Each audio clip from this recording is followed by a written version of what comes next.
नमस्कार, कसे आहात सगळे? बरे आहेत ना? तुमच्या इच्छा, आकांक्षा, मनोकामना गणपती बाप्पा पूर्ण करू देत आणि तुमचा हा दिवस खूप छान जाऊ दे. तर आज आपण माहीत नसलेल्या देवींची माहिती ऐकत आहोत आणि आजसुद्धा अशीच एक देवीची माहिती मी घेऊन आलेली आहे. तर तपोवन देवी रोहिडा येथील ही देवी आहे. 1600 वर्षापूर्वी चिखली देऊळगाव राज्यमार्गावर रोहिडा येथे चिखली येथील रेणुका माता मंदिराची स्थापना झाली. स्वामी बच्चानंद यांचे शिष्य नारायण स्वामी यांनी तपोवन देवीची स्थापना केली.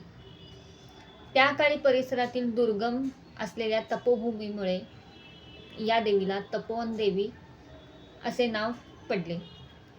सिंदखेडचे राजे लखुजी अर्थात आपल्या जिजाबाईंचे वडील लढाईसाठी निघताना याच मंदिरात मुक्काम करत असत. 12 मार्च 1984 रोजी भाविकांनी न्यायालयीन लढाई जिंकून मंदिराचा ताबा आपल्या हाती घेतला. रोहिडा हे गाव आहे ते देऊळगाव, चिखली देऊळगाव इथं आहे. आणि हे मंदिर तपोवन मंदिर खूप जुनं आणि प्राचीन असं आहे. शिवाजी महाराजांच्या काळातलं हे मंदिर आहे. शिवाजी महाराजांच्या सुद्धाही आधीच्या काळातलं हे मंदिर आहे. आणि या देवीच्या मंदिरात लखुजी राजे म्हणजेच आपल्या जिजाबाईंचे वडील ते तिथं मुक्काम करत असत.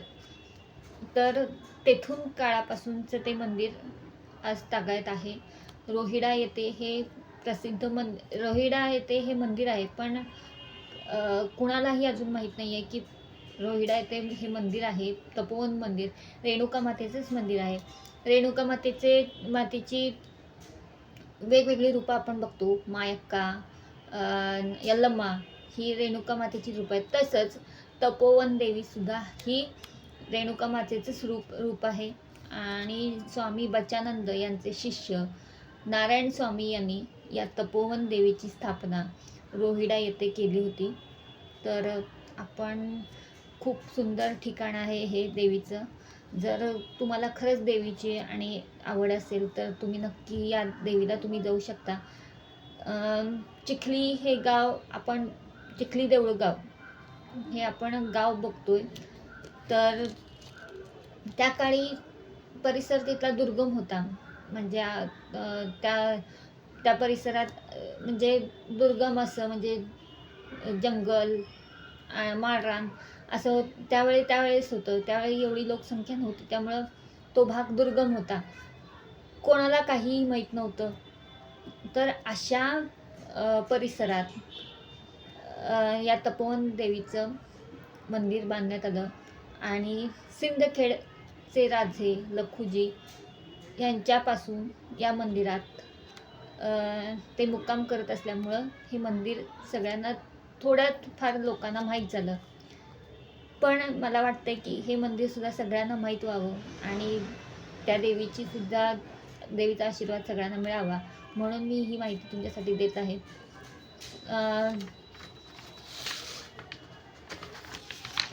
तपोवन देवी 1600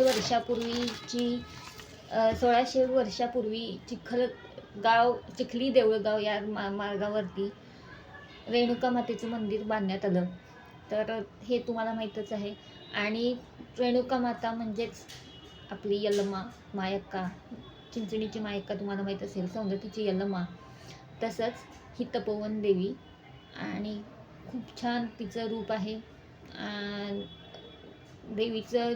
देवीचं रूप अगदी नयनरम्य आहे आणि ती सिंहासनावर आरूढ आहे. रेणुका माता म्हटली तर आपल्याला उग्र रूप दिसते, पण इथं ती शांत स्वरूपातली आहे. तिचा शृंगार, तिला साडी नेसवली जाते. तिची 2.5-3 फूटची ती मूर्ती ती स्थापन केलेली आहे. आणि अशी ही देवी आपल्याला प्रसन्न करते. मंदिरसुद्धा प्राचीन असल्यामुळं आणि दगडी बांधकाम असल्यामुळं खूप सुंदर आहे. तर एकदा आपण या ठिकाणी भेट देऊयात आणि तुम्हाला जर काही माहीत असेल तर तेही मला सांगा. या मंदिराबद्दल आणि काही माहिती असेल तर ते तुम्ही मला कमेंट करून सांगू शकता. तर हा व्हिडिओ कसा वाटला ते मला सांगा. देवी कशी वाटली, तपोवन देवी कशी वाटली तेही मला सांगा. आणि जर आवडला असेल तर लाईक करा. आणि तुम्ही जर या चॅनलवरती नवीन असाल तर सबस्क्राईब करा. तर आपण पुढच्या व्हिडिओमध्ये अशीच आणि एका देवीची माहिती घेऊन भेटूया. तोपर्यंत जय रेणुका माता.